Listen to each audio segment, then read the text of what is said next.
Bismillahirrahmanirrahim. Assalamualaikum warahmatullahi wabarakatuh. Apa kabar anak yang soli dan solihah?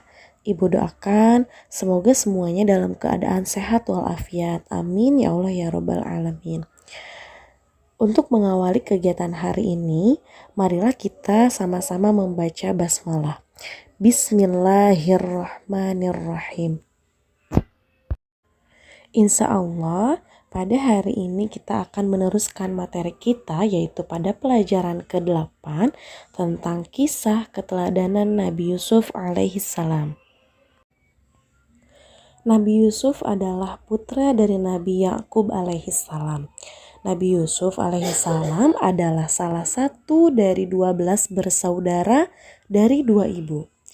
Nabi Yusuf memiliki saudara yang bernama Bunyamin. Ibu kandung Nabi Yusuf bernama Rahil dan telah meninggal dunia. Ketika Nabi Yusuf alaihissalam masih kecil, Nabi Yusuf alaihissalam bermimpi melihat 11 bintang, matahari, dan bulan bersujud kepadanya. Kemudian Nabi Yusuf alaihissalam bergegas menemui ayahnya dan menceritakan mimpinya. Isi mimpi itu menyiratkan bahwa kelak Nabi Yusuf alaihissalam akan menjadi orang besar yang disegani dan dihormati oleh semua kalangan. Oleh karena itu, Nabi Yakub alaihissalam mengingatkan kepada Nabi Yusuf agar tidak menceritakan mimpinya kepada saudara-saudaranya. Nabi Yakub khawatir jika saudara-saudara Nabi Yusuf akan mencelakai Nabi Yusuf. Nabi Yusuf adalah anak yang paling tampan dan paling baik akhlaknya. Hal ini menyebabkan saudara-saudaranya merasa iri kepada Nabi Yusuf. Apalagi setelah ibu kandung Nabi Yusuf meninggal dunia, ayahnya semakin menyayanginya.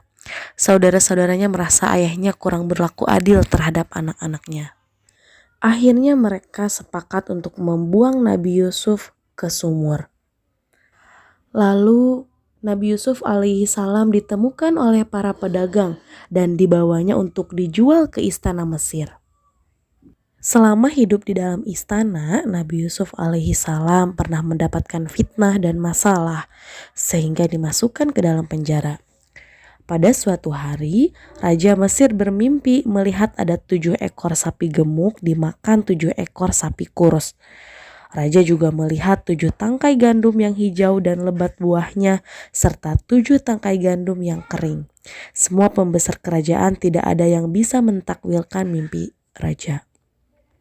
Selanjutnya raja memanggil Nabi Yusuf alaihissalam untuk mentakwilkan mimpinya.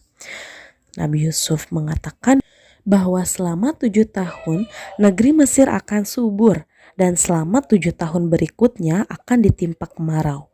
Maka selama 7 tahun ini masyarakat diharapkan bercocok tanam dan menyimpan hasil panennya untuk persiapan di musim kemarau. Takwil Nabi Yusuf alaihissalam tersebut tepat. Oleh karena itu, Nabi Yusuf alaihissalam diangkat menjadi seorang petinggi di kerajaan Mesir. Nah, anak yang soli dan solihah, itulah cerita singkat dari kisah Nabi Yusuf alaihissalam. Berikut ini keistimewaan yang dimiliki oleh Nabi Yusuf alaihissalam. Yang pertama, Nabi Yusuf mempunyai paras yang tampan, berakhlak baik dan cerdas. Yang kedua, Nabi Yusuf alaihissalam mempunyai keimanan yang kuat, sabar, jujur, dan pemaaf. Yang ketiga, melalui petunjuk Allah, Nabi Yusuf pandai mentakwilkan mimpi. Yang keempat, Nabi Yusuf alaihissalam menghormati orang tuanya. Dan yang kelima, Nabi Yusuf selalu bersyukur sehingga ia bisa menjadi seorang pembesar kerajaan Mesir. Materi hari ini Ibu cukupkan sekian. Terima kasih kepada anak yang soli dan solihah telah menyimak cerita tentang kisah Nabi Yusuf alaihissalam.